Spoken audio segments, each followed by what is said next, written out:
भेटल मन भावन है, भेटल मन भावन है, भेटल मन भावन है। ऋषि नारद जी के ज्ञान भेटल मन भावन है।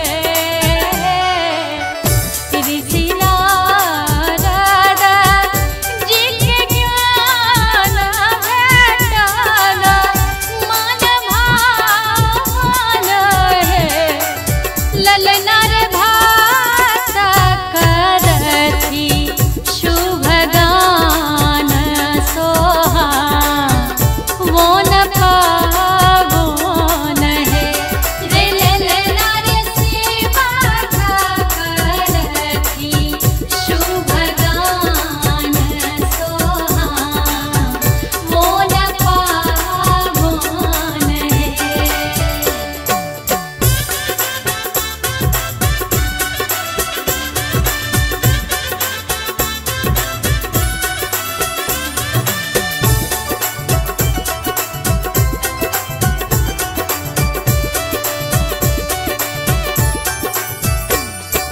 पाव सकृत मास भादव रोहिणी नक्षत्र है। अति सघन अन्हार निशि में प्रगट भेल प्रकाश से, प्रगट भेल प्रकाश से, प्रगट भेल प्रकाश से। ऋषि मुनि का